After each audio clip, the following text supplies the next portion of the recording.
Bismillah, Alhamdulillah, wassalatu wassalamu ala rasulillah, Nabiyyina Muhammad ibn Abdillah, wa ala alihi wa sahbihi wa man wala, amma ba'd. Muslimin dan muslimat para penonton sekalian, Alhamdulillah pada saat yang kita berbahagia ini, kita sambung perbincangan kita dalam kitab Amradul Ummah. Amradul Ummah artinya penyakit yang melanda umat Muhammad sallallahu alaihi wasallam ini. Dalam siri yang ke-21, tajuk yang kita akan bincangkan tajuk yang agak menarik kerana dia terlibat dengan kita semua, iaitulah tajuk Al-Ghina'u wal-Musiqi. Nyanyian-nyanyian dan muzik. Dalam kitab ini, pengarang kita, Hafizahullah Ta'ala, letak dalam kitab penyakit yang melanda umat, iaitulah melalui nyanyian dan juga muzik. InsyaAllah, kita akan bincang secara adil, secara telus, hukum muzik dan nyanyian ini, insyaAllah. Sebab, boleh katakan zaman kita hari ini, zaman yang payah nak lepas. Kan? Daripada muzik dengan nyanyian ni, memang sukarlah kalau kita kata kita nak lepas. Kalau kita tak dengar, tak nak dengar pun, memang terdengar. Tengok berita ke, tengok apa, lepas habis berita, tengah duduk berita. Hari ni yang sangat-sangat saya rasa sedih. Tolonglah ambil perhatian para pengedit video, admin yang pandai-pandai main ni. Ini dia ambil gambar orang tengah berdoa, letak muzik sekali. Kita kata kenapa? Dua perkara yang sangat berbeza. Ambil gambar imam ke, mufti ke, siapa saja sedang berdoa, letak doa lah. Biar kita aminkan doanya dengan cara yang aman. Tak perlu doa itu diiringi dengan muzik-muzik, dengan lagu-lagu. Kita kena bezakan di antara kem motivasi-motivasi yang dihidangkan dengan video-video muzik dan sebagainya, dengan doa-doa yang kita nak baca. Bahkan kadang-kadang iklan ceramah pun, admin letak lagu gedebung-gedebang, macam nak pecah telinga kita dengar. Kita nak tengok iklan ceramah ustaz ataupun iklan program-program, tapi kenapa disumbat telinga kita dengan perkara-perkara seperti itu? Maka, sebagai muqaddimah kepada perbincangan ini, para jemaah sekalian, Allah Subhanahu wa Ta'ala yang maha bijaksana telah memerintahkan hamba-hambanya di dalam Al-Quran dan juga melalui lidah Nabi-Nya sallallahu alaihi wasallam, supaya kita belajar, kita ikuti segala perkara yang boleh membaik pulih keadaan hati kita dan mendekatkan kita kepada Allah Azza wa Jalla. Sekaligus Allah Ta'ala larang kita daripada perkara yang menghalang hati kita daripada mengingati Allah dan mendekatkan kita kepada Allah. Jiwa manusia, jiwa manusia ni memang akan jadi kuat. Keimanan kita akan bertambah apabila kita mendengar hikmah-hikmah, nasihat-nasihat, mau'izah yang cantik, tausiah-tausiah yang berkesan, maka dia akan menghidupkan hati kita. Maka Allah SWT mensyariatkan kepada hamba-hambanya agar mendengar perkara yang boleh menguatkan hatinya untuk mengingati Allah Azza wa Jalla dan menyuburkannya dengan keimanan, bertambahnya iman. Ada kalanya perkara yang kita dengar itu berbentuk wajib, seperti mendengar Al-Quran, mendengar zikir, dan juga mendengar khutbah Jumaat, solat, dengar baca Quran di dalam salatul jahriyah. Maknanya adalah benda ni ada yang berbentuk fardu dan ada yang berbentuk sunat. Ada yang berbentuk sunat. Jadi kita umumkan di situ, tidak detail. Dan ada yang berbentuk galakan-galakan seperti mendengar majlis-majlis tazkirah, kuliah, ceramah, majlis zikir yang kita panggil.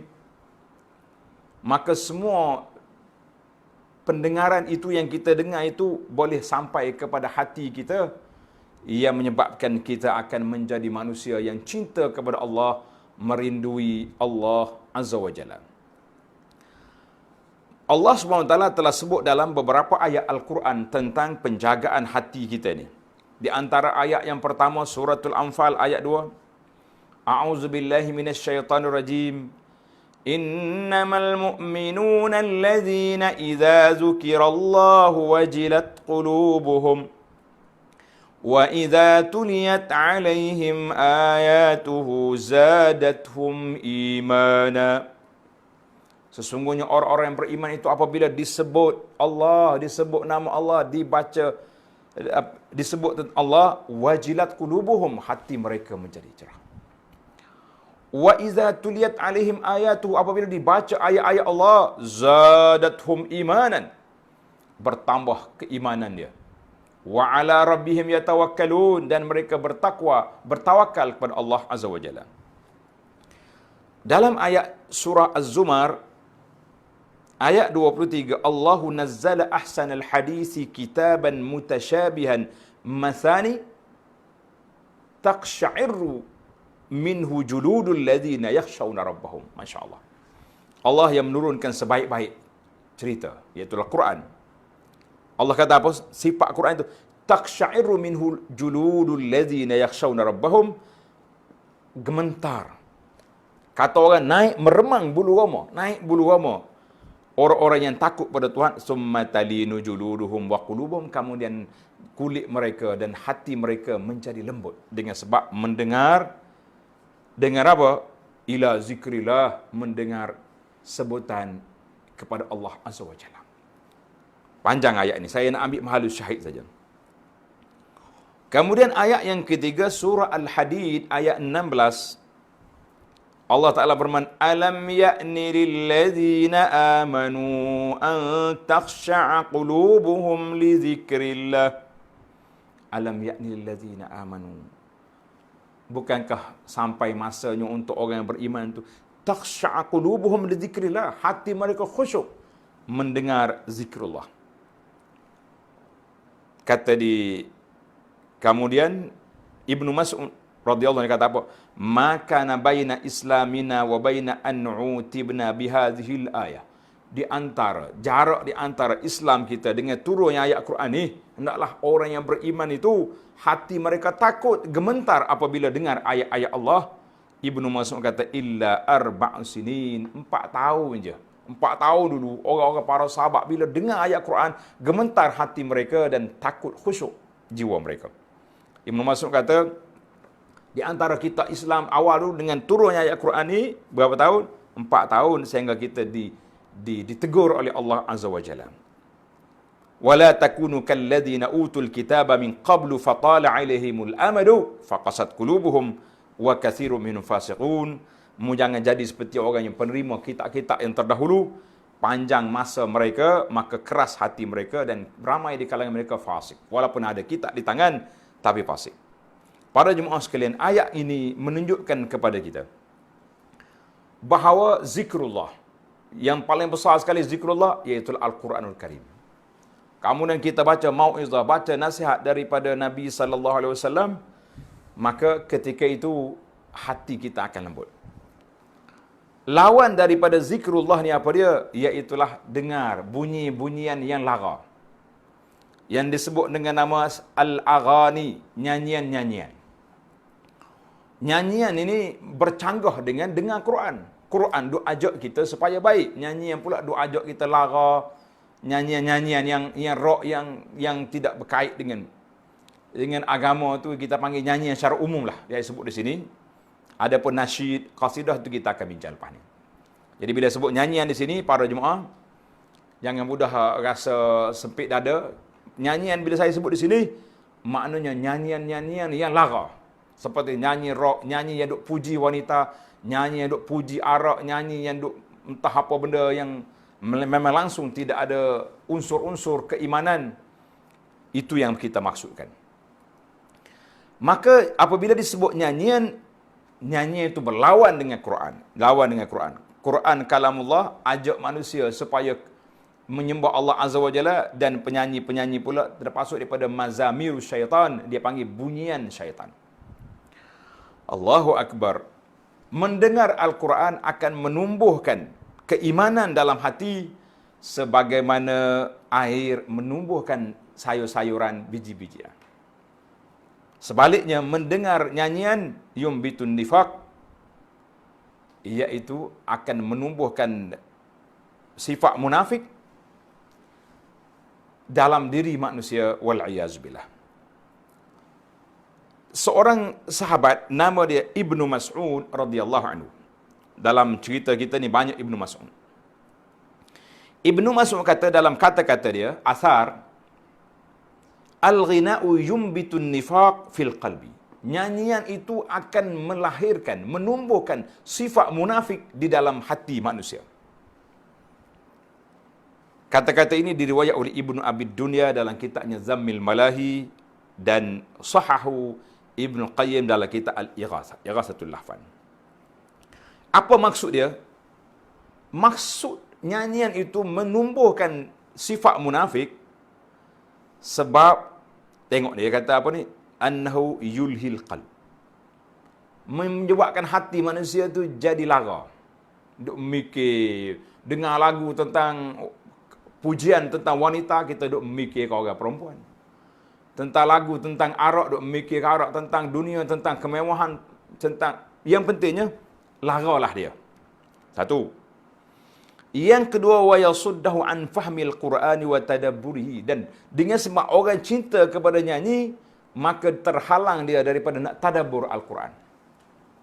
Kata di ahli syair, hubbul ghina wa hubbul kitabi wa hubbu alhanil ghina fi qalbi 'abdin laysa yajtami'an. Cinta kepada Quran dan cinta kepada nyanyi-nyanyian dalam hati seorang hamba Allah tidak akan berkumpul. Sama ada mu cinta kepada Quran atau cinta kepada nyanyian. Maka ini sebab ia menyebabkan hati manusia itu tumbuh sifat-sifat munafik dengan sebab lagu. Bahkan dia juga menghalang kita daripada beramal dengan Quran. Bahkan lagu-lagu ini membawa manusia kepada lara. Kita akan bertempit, duduk di atas pentas, melompat sana sini. Masya Allah, tabarakallah. Kita tengok nanti beberapa tanda-tanda yang telah disebut oleh dalam hadis Nabi sallallahu alaihi wasallam. Seorang ba'dul arifin, orang-orang yang saleh, orang arifin, dia kata apa? As-sima' yurisun nifaq fi qaumin.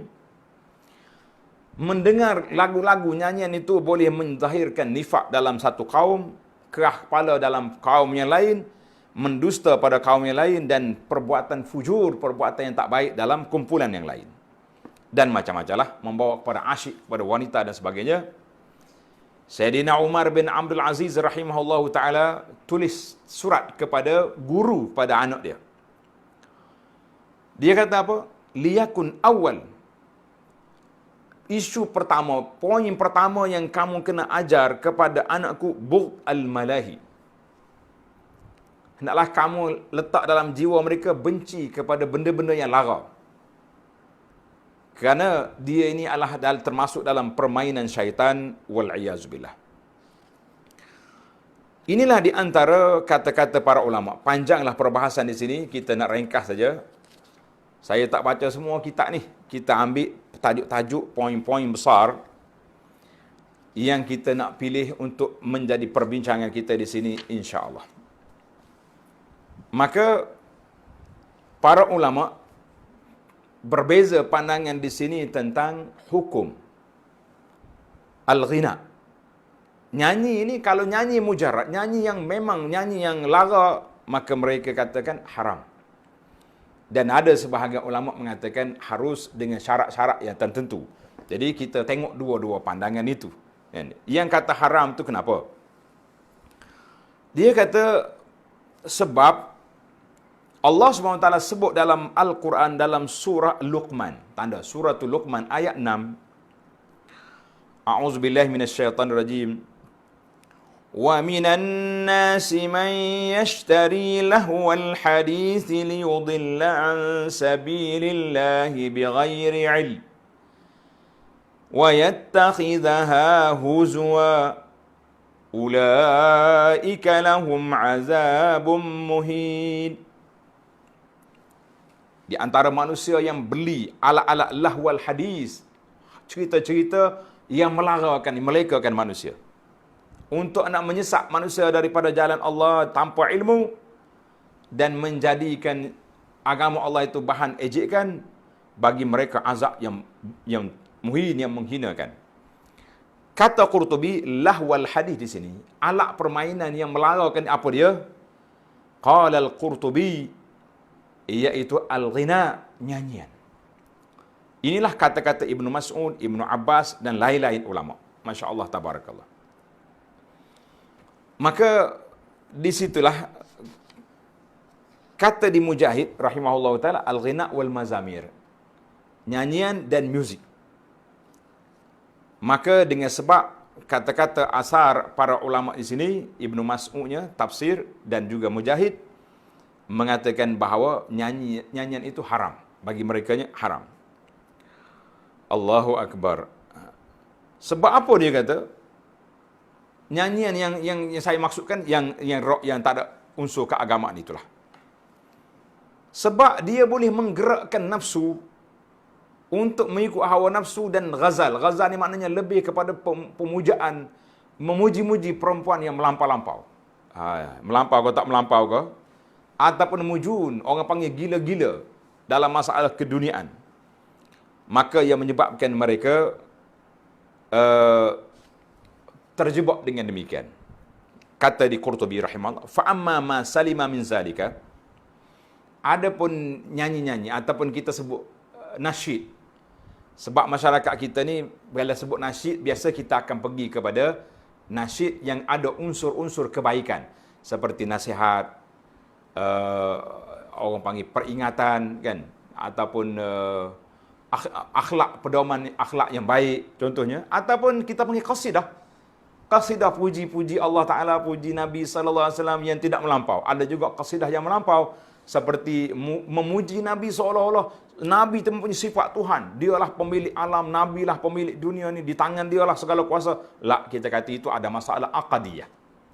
Yang kita nak bincang di sini, iaitulah qasidah ataupun nasyid ataupun nyanyian yang tidak termasuk dalam perkara tadi. Tidak ada dakwah kepada perkara yang tak baik, tidak ada pujian kepada wanita ataupun memuji pemimpin-pemimpin yang zalim, ataupun ada kaitan dengan wanita. Maka semua itu, kata di para ulama, fayajuzu al-qalilu minhu fi awqatil farhi.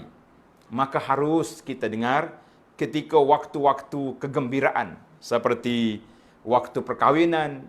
Kan ada dalam Nisaul Ansar, orang perempuan Ansar ni, kalau dia majlis kahwin, dia bawa pengantin, dia akan nasyid. Atainakum, atainakum, fahayna nuhayyikum. Saya ni suara tak sedap. Kalau panjang lagi kan tidur pula pendengar kan.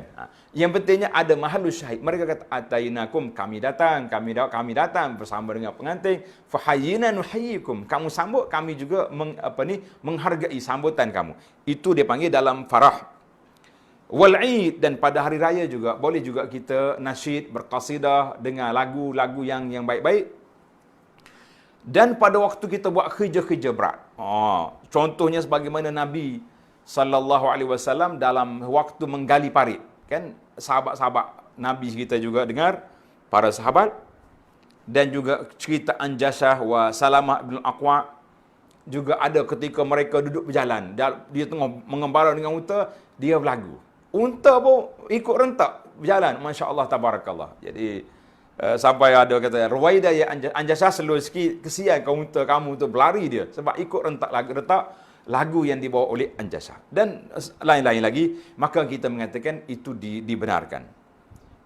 Adapun melampau sangat, seperti ada sebahagian daripada kumpulan-kumpulan qasidah ni, qasidah yang kerja dia nak ceramah, qasidah, nak apa saja pun qasidah, sudah solat qasidah, pergi kubur bawa gendang, bawa duf, pergi duduk kompang di kubur. Ni siapa cerita ni? Maka kita ini insya-Allah saya akan baca dalam kitab tasawuf, nama dia Mukhtasar Minhajul Qasidin, dalam bab hukum mendengar nyanyian. Kita akan baca di akhir nanti insya-Allah.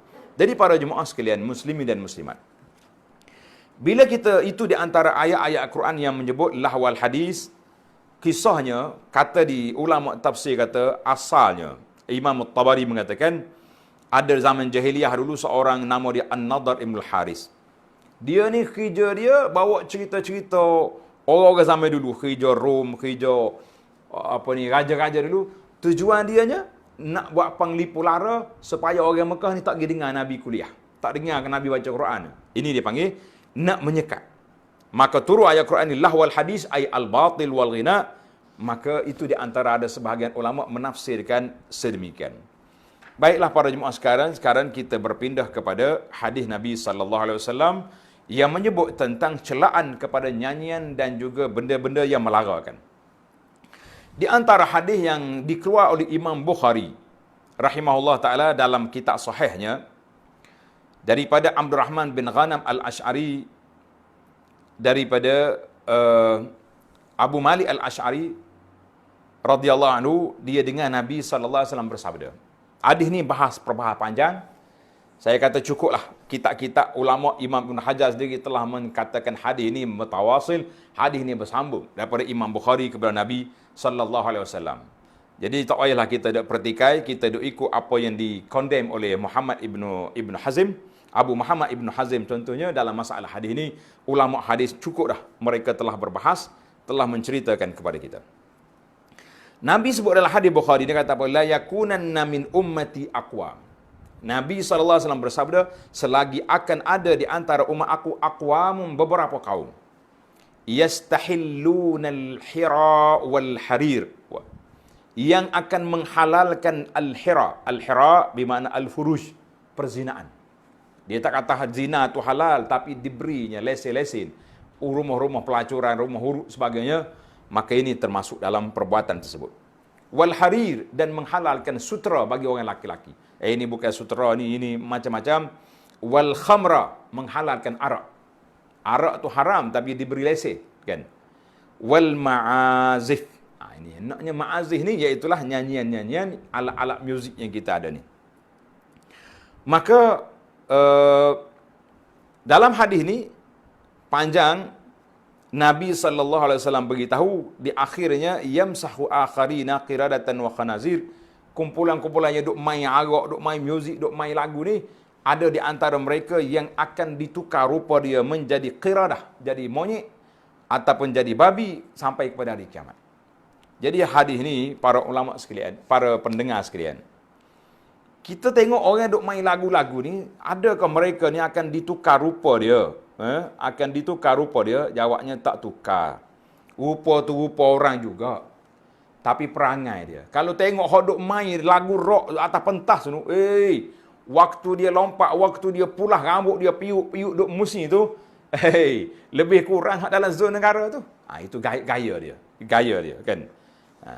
Maka kita bimbang kepada yastahilluna al-hira ni, akhir sekali mereka ini bertukar rupa tak tukar, tapi gaya tu ada. Gaya tu ada. Duduk di mana gaya dia? Seperti yang duduk dalam zon negara, melompat, bertompik, main. Tuan-tuan yang duduk tengok tahulah. Kita sekali-sekala tertengok dalam YouTube ke dalam TV pun nampak pelik, kan? Al-khanazir tu kenapa pula? Kalau ulama mengatakan khanazir di sini, iaitulah masalah khinzir. Khinzir ni babi ni, dia binatang hayawan yang tak ada tidak ada cemburu. Orang yang pergi kelak-kelak malam, kelak-kelak baba, bila dia mabuk, bila dia nak main lagu rock, melompat-lompat sana, bini dengan orang ni bertukar. Bini ni duduk menyanyi dengan kawan ni, duduk berjoget dengan orang ni, bini orang ni berjoget dengan orang ni, mabuk situ, mabuk sini, tak tahu bini siapa, tak tahu apa. Tak ada, relax je puak dia. Ni, khanazir. Qiradah maknanya lompat-lompat tu, khanazir. Wallahu alam, itu ada sebahagian ulama. Ada yang mengatakan tak, di akhir zaman akan ada sungguh orang yang ditukar rupanya. Wallahu alam. Tapi insya-Allah kita mengatakan perkara-perkara yang ini berlaku kepada mereka sahaja. Maka itu hadis-hadis yang menyebut tentang perkara yang tersebut. Jadi para jemaah sekalian, bila mari ulama juga bawa hadis, dia kata ada hadis lain tu. Dalam Sahihaini daripada Aisyah, Sayyidina Abu Bakar radhiyallahu anhu masuk dalam rumah Nabi sallallahu alaihi wasallam. Jadi dekat dengan Aisyah ada dua orang budak perempuan Jawari Al-Ansar. Budak perempuan Madinah ni, Tughanniya ni, duduk menyanyi. Nyanyi di sini lebih pada qasidah ya, lebih pada hari. Kebetulan hari duduk nyanyi Yaum Bu'as, lagu mengenangi peperangan Bu'as. Tak ada duk nyanyi tentang cintamu, cinta aku, rindumu, rindu aku, tak ada nyanyi Yaum Bu'as. Qalat, tengok ni. Aisyah kata walaisata bimughanniyataini. Dua orang ni bukan penyanyi. Spontan macam kita, gak puas-puas duk saja, kita pun berlagu dak. Alhamdulillah, kita baca qasidah ke, kita baca apa-apa sajalah kan. Macam budak-budak zaman dulu suka buat lagu sepohon kayu daunnya rimbun, contohnya nak. Walaupun duduk nyanyi pok di atas pokok. Ingat sama-sama budak dulu. Tapi orang azan tak pergi juga. Kalau tak solat apalah guna sana. Tapi tak solat juga menyanyi je. Maknanya Aisyah kata laisata bimughanniyataini, dua orang ni bukan penyanyi, spontan. Bila Abu Bakar masuk radhiyallahu anhu masuk, dia kata abi muris syaitan fi baitur. Mudah mainnya lagu syaitan dalam rumah Nabi sallallahu alaihi wasallam. Kebetulan hari itu hari raya. Maka Nabi sallallahu kata apa? Ya Abu Bakrin, inna likulli yaumin 'id. Kita setiap kaum tu ada hari perayaan, wa hazain. Hari ni raya. Biarlah budak-budak ni duduk menyanyi dengan Aisyah gembira-gembira pada hari raya, boleh. Tapi kita jangan sampai peringkat begitu, kan? Qala an-Nawawi rahimahullah taala, hadis ini dalam Bukhari Muslim. Hadis ini Nawawi kata apa? Aisyah mengatakan laisal ghina adatallah, bukanlah dua orang budak ni kerja dia menyanyi je. Macam kita hari ni lah, ada tu ada tak? Kalau ada majlis kahwin, kalau majlis apa ada selalu. Dia panggil karaoke, mari duduk menyanyi. Allah, kadang-kadang orang tengah makan apa berhenti makan. Tak lalu nak makan, hok suara tak sedap pun naik juga nak karaoke. Sebab kono-kononya gembiralah keluarga kita ni, apa dia? Keluarga kita ni laku, majlis kahwin, masya-Allah. Dan ada juga yang melampau. Ana pernah hadir satu majlis kahwin. Tiba-tiba mari pelajar. Kata pelajar mana tu? Dia kata pelajar tahfiz ni. Oh, kata ingat ke? Mari nak baca Quran ke? Apa dia? Masuk mari. Bawa gendang besar. Naik atas pentas. Kita duduk makan. Meja kita tetamu duduk depan. Dia pukul gendang. Saya nak makan tak lalu. Kau wak ke depan. Siapa kita panggil tuan rumah. Tak boleh kau slow sikit volume tu. Saya penat macam ni. Dia kata, betul lah qasidah tapi kita ni ada volume. Ada dia punya suara. Kalau orang mari bertempik kita, lari kita. Ada waktu kena bercakap. Ni waktu orang nak makan. Kalau nak qasidah pelan-pelan, tak payah duduk derah-derah, duduk pukul. Dengan mikrofon pula, kita kata begitulah keadaannya. Maka para jemaah sekalian, hadis ini menunjukkan bahawa ada waktu-waktu tertentu kita boleh apa? Boleh kita dengar nasyid, boleh kita dengar qasidah, tidak menjadi masalah. Dan saya sendiri pun, saya suka dengan qasidah. Lepas tu kalau tengok di episod saya suka share qasidah, nasihat-nasihat, tidak jadi masalah. Tapi janganlah kita ni setiap masa tu lagu 24 jam. Masuk dalam kereta, ada setengah kereta ni kita masuk, lagu tak boleh tutup. Saya masuk dalam kereta, kata tutuplah, hormatlah sikit kopi aku ni. Ya, kawan-kawan kita kenal. Dia kata maaf Ustaz, tak boleh tutup ni. Dia kira kereta ni berlagu 24 jam, masuk je lagu. Kalau saya sebut kereta, kawan pun tuan-tuan boleh kenal sebahagian ya, kan. Kata kalau tak boleh tutup lagu, kita tutuplah volume dia. Takkanlah aku nak dengar, kita pun nak baca zikir, nak bercakap. Masya-Allah, tabarakallah. Ini yang dikatakan kuatnya pengaruh lagu zaman kita hari ni. Orang dia main dengan sport, dengan muzik, dengan apa-apa ni. Inilah di antara perkara yang tidak baik. Maka jelaslah bahawa nyanyi-nyanyi lagu-lagu yang tidak baik itu adalah haram, sebagaimana kata di para ulama, wa qad ittafaqa a'immatul arba'ah a'immatul mazahibil arba'ah ala tahrimil ghina. Ulama 4 mazhab mengatakan haram lagu-lagu tersebut.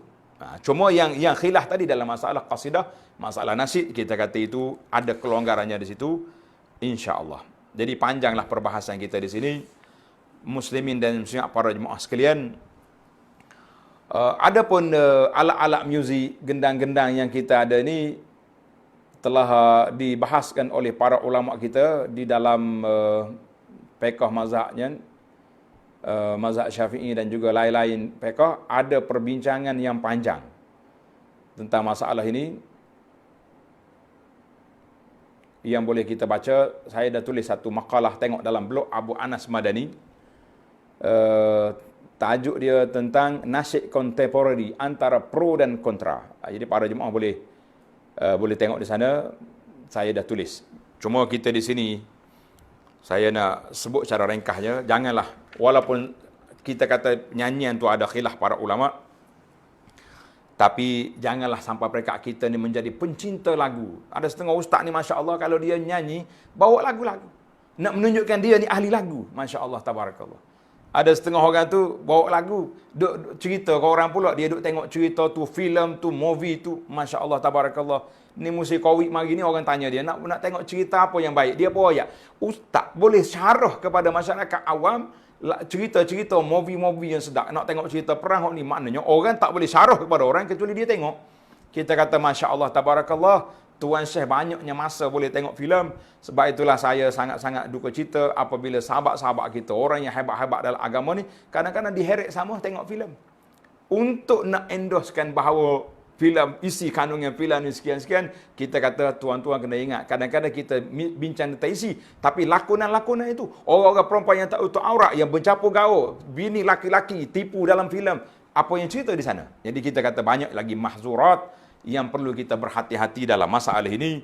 Jadi oleh kerana nyanyi ini satu perkara yang menjadi satu fenomena zaman kita ini, maka nasihat saya lah kepada para jemaah sekalian, saya tahu akan ada yang kata, oh itu khilaf, memang khilaf. Tapi kita, ulama kata keluar daripada khilaf itu lebih baik. Mana kalau kita tak perlu dengar lagu, tak payahlah cari lagu-lagu nak dengar. Tapi kalau orang panggil spontan, contoh kita duduk tengok berita, tiba-tiba selingan mari. Tak payahlah kita duduk sumak telinga situ sampai peringkat tak boleh nak tengok buat apa dah kita sekarang ni. Ini panggil umum berluar sekarang ni, semua orang dengar lagu belaka. Cuma nasihat sajalah. Pertama sekali kepada penggubah ni, juru edit video ni, ustaz-ustaz ceramah, tak payahlah buat lagu. Kenapa kita nak letak lagu? Dalam ceramah pun tak ada lagu, kan? Tapi kalau suara dia panggil suara latar yang bukan muzik, bukan alat-alat muzik sebagai pembukaan, itu dia panggil insya-Allah tidak ada mahzur di situ. Kemudian kalau buat iklan-iklan, jangan sekali-kali letak lagu yang kuat-kuat. Kalau letak juga letak qasidah, letak apa-apa nasyid-nasyid, tidak jadi masalah. Satu lagi, jangan sekali-kali waktu doa letak lagu. Kita kata lah, kenapa kita nak berlagu? Dalam doa yang kita minta dengan Allah, tiba-tiba kita berlagu. Masya Allah, tabarakallah. Ada hadis yang melarang, ada ulama yang larang. Walaupun benda tu khilaf, sekurang-kurangnya kita keluar daripada khilaf. Nah, satu lagi kepada penguasa-penguasa mahat-mahat tahfiz, sekolah-sekolah agama rakyat, ke kerajaan ke, tak usah duk tumpu sangatlah ke kumpulan-kumpulan lagu ni. Ni ada setengah pelajar, Masya Allah, lagu dia hafal belaka, Qurannya tak hafal. Duduk di mahat tahfiz 4-5 tahun. Apa yang kamu hafal? Qasidah ingat ustaz. Habis Quran tak ingat sebab belagu sana, belagu sini, pertandingan sana, pertandingan sini. Akhir sekali matlamat utama kita iaitulah nak memahami Al-Quran, nak jadi hamilul Quran, menjadi hamilul lagu wal qasidah.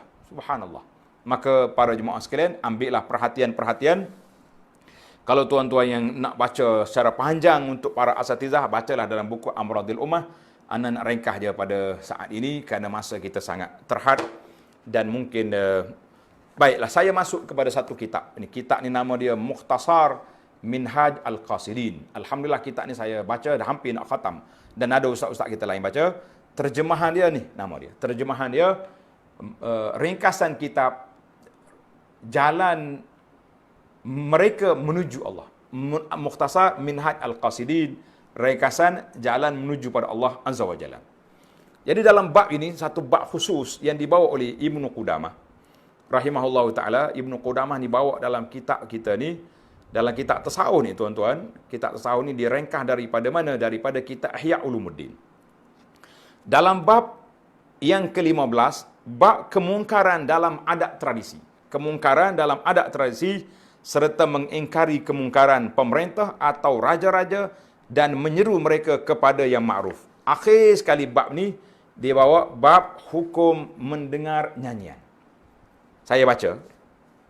Tak sempat nak hurai dah, masa kita terhad, saya baca. Dia kata nyanyian merupakan pendekatan iblis yang paling ampuh untuk merosakkan hati manusia.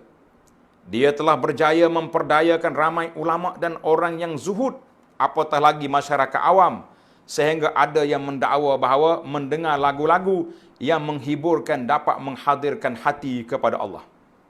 Mereka menyangka nyanyian yang boleh mempengaruhi hati untuk berhibur dan juga merasa gelisah adalah merupakan tanda cinta mendalam yang ada hubung kait dengan akhirat. Masya Allah, tabarakallah. Untuk mengetahui kebenaran. Ini kata kita Mukhtasar Minhajul Qasidin. Perlu kita lihat kepada kurun yang pertama dahulu. Adakah Rasulullah sallallahu alaihi wasallam dan para sahabat baginda melakukannya? Adakah Nabi duduk menyanyi sentiasa? Ke ada spontan 2-3 kes yang berlaku. Kemudian lihatlah juga pendapat golongan tabi'in dan pengikut-pengikut mereka. Pendapat tokoh-tokoh ilmu fiqh seperti Imam Malik, Abu Hanifah, Syafi'i, Imam Ahmad rahmatullah al-jami'. Semua mereka mencela nyanyian. Sehingga Imam Malik rahimahullah ta'ala pernah berkata, jika seseorang membeli hamba perempuan, tiba-tiba didapati dia adalah seorang penyanyi, hendaklah dia memulangkan hamba itu, membatalkan jual belinya. Beliau juga telah ditanya berkenaan nyanyian, lalu dia berkata, hanya orang fasik sahaja yang melakukan perkara seperti itu. Masya Allah, tabarakallah. Imam Ahmad bin Hanbal rahimahullah ta'ala pernah ditanya berkenaan seorang laki-laki yang mati meninggalkan seorang anak dan seorang hamba perempuan yang merupakan seorang penyanyi. Kemudian budak itu ingin menjual hamba perempuan tersebut. Imam Ahmad berkata kepadanya, jualah dia atas sifatnya seorang hamba biasa dan bukannya atas sifat seorang penyanyi. Kita ni kalau penyanyi naik egah lah tu. Pergi masjid boleh bagi ceramah dan walaupun tak ada tauliah pun tak apa, sebab dia bekas penyanyi, bekas pelakon. Kemudian dia diberitahu, sekiranya atas sifat seorang penyanyi, hamba itu mungkin berharga 30,000 dinar. Tetapi jika dijual atas sifat seorang hamba, harganya hanya 20 dinar saja. Masya Allah, jauh harga. Lalu Imam Ahmad berkata, dia tidak boleh dijual kecuali atas sifatnya sebagai hamba biasa. Ulama fiqh telah bersepakat melarang nyanyian. Ini antara ulama mutaakhir dalam hal ini ialah Abu Tayyib At-Tabari. Tanda tuan-tuan. Abu Tayyib Al-Qadhi Abu Tayyib Al-Tabari. Kalau kita kata Al-Qadhi dalam bab fiqh Syafi'i, dia ni meninggal dunia pada tahun 450.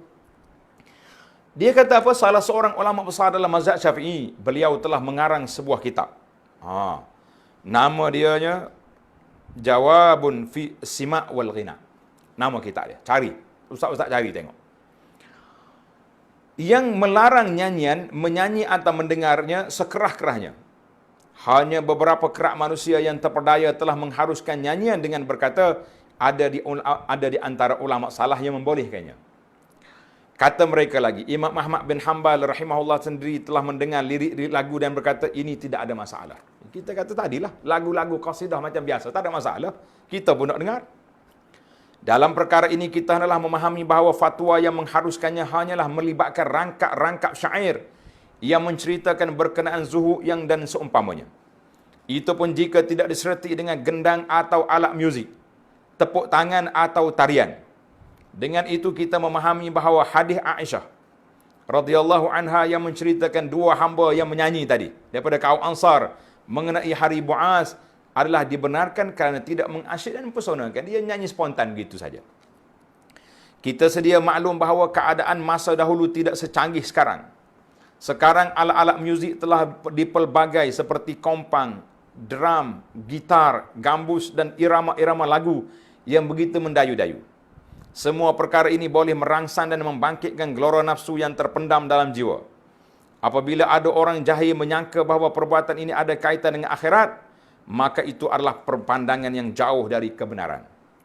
Alangkah baik, adakah lebih baik kalau mereka hanya berkata bahawa ini adalah antara bentuk hiburan yang diharuskan supaya kita boleh merehatkan minda. Kalau setakat itu, selua sikitlah. Tetapi masalahnya ialah mereka ini menyangka bahawa ia juga termasuk dalam ibadat untuk mendekatkan diri kepada Allah. Beribadat dengan bergendang dan berqasidah. Dalam masjid lagi dibawa zaman kita ini. Mereka menamakan perasaan berhibur atau asyik yang keluar dari batasan akal itu sebagai satu unsur cinta. Dia panggil asyik, golongan asyik yang membawa ke arah kebaikan. Sedangkan mungkin perasaan terhibur itu akan menghasilkan tindakan yang dilarang oleh syarak, seperti mengoyak baju terkinja-kinja, seperti dirasuk dan sebagainya. Semua perkara ini adalah jauh menyimpang dari perjalanan hidup golongan salaf. Bawa gendang lagu, pergi bergendang dalam masjid, bawa gendang dalam kubur, di kubur. Masya Allah, tabarakallah. Jelas sekali bahawa ia adalah suatu kesesatan yang jauh dan menyimpang dari jalan yang benar. Ini kata Ibnu Qudamah. Oleh itu, setiap manusia tidak harus mengelirukan diri mereka sendiri. Cinta asyik yang sebenarnya ialah kegairahan hati apabila mendengar Al-Quran serta nasihat-nasihat yang baik. Ketika inilah batin akan terangsang untuk rasa gerun kepada janji buruk sekiranya melakukan dosa. Dan seterusnya mendatangkan rasa rindu kepada syurga serta perasaan kesal kerana mensia-siakan umur yang ada. Semua rangsangan dalaman inilah yang akan membawa kepada ketenangan luaran. Bukan dengan melompat terkinja-kinja dan bertepuk sorak. Adakah Al-Quran, pengajaran-pengajaran dan syair-syair zuhud ini tidak mencukupi sehingga kita memerlukan cara lain seperti mendengar lirik-lirik lagu yang indah dan sebagainya untuk menghadirkan hati kepada Allah Azza wa Jalla? Tidak dinafikan bahawa kadangkala setengah rangkap nyanyian itu boleh mewujudkan perasaan sebenar tersebut. Namun pada kebiasaannya ia hanya akan mendorong hati ke arah hawa nafsu duniawi semata-mata. Sambil-sambil dengar bergoyang kaki tak. Mereka yang ingin menggunakan nyanyian untuk tujuan akhirat, tujuan beribadat, samalah seperti orang yang berkata, aku lihat golongan amrat, anak muda yang belum berjanggut, yang tampan dan menggoda kerana aku kagum dengan kehalusan ciptaan Allah. Masya Allah. Tuan Syekh ni bagi bandingannya agak berat. Caranya itu adalah salah. Kerana apabila seorang itu melihat sesuatu yang boleh mempengaruhi syahwat dan tabiat nafsunya, itu akan mengganggu pemikirannya dan seterusnya melalaikannya dari memikirkan perkara yang sepatutnya dipikirkan, iaitulah kebesaran Allah. Oleh kerana itulah kami membantahnya dan kami anjurkan supaya melihat kepada apa yang tidak akan mengganggu fikiran dan mengingati Allah, sebagaimana firman Allah Taala, afala yanzuru ila samai fawqahum afalam yanzuru ila samai fawqahum kaifa banaynaha wa zayyanaha. Tidakkah mereka memandang ke langit yang ada di sebelah atas mereka dengan tidak bertiang, bagaimana kami membinanya dengan rapi serta kami menghiasinya dengan bintang-bintang. Mana kalau nak kuat jiwa dengan tadabbur kepada ayat-ayat Allah. Surah Qaf ayat 6. Sesiapa yang berkata bahawa kejadian alam yang indah ini tidak memberi kesan tarikannya kepada rasa nikmat dan seronok sebagaimana orang lain, dia sebenarnya telah mendakwa sesuatu yang menyalahi nalurinya. Kerana itu, janganlah kita mengambil peduli terhadap dakwaan-dakwaan begitu. Aku telah jelaskan perkara dengan panjang lebar dalam kitabku. Kata di Ibnu Jauzi kata apa? Aku telah panjang dalam kitabku Talbisu Iblis. Kalau tuan-tuan nak sedap lagi, panjang perbahasan tentang masalah ini, baca satu kitab namanya Talbisu Iblis. InsyaAllah kalau ada masa saya baca nanti. Mukhtasar Minal Qasidin, kita akan khatam tak lama. Oleh itu, aku rasa tidak perlu dipanjangkan perbahasannya di sini. Wallahu a'lam. Jadi kalau para jemaah nak tengok, kitab yang saya baca tadi, buka kitab Mukhtasar Minhajul Qasidin dalam bahasa Malaysia, ada Indonesia pun ada. Alhamdulillah. Jadi para jemaah sekalian, mudah-mudahan petang yang ceria, kita ceriakan minda kita, kurang tinggalkanlah muzik-muzik yang melara, yang melekakan itu. Kalau kita nak dengar qasidah, nak dengar nasyid, ada waktu-waktu ke lapangan, duduk atas kereta, hilang mengantuk, hilang puas, dipersilakan. Tapi jangan lupa mendengar ayat-ayat Allah Ta'ala lebih utama. Sekian, aqulu qawli hadza, wassalamualaikum warahmatullahi wabarakatuh.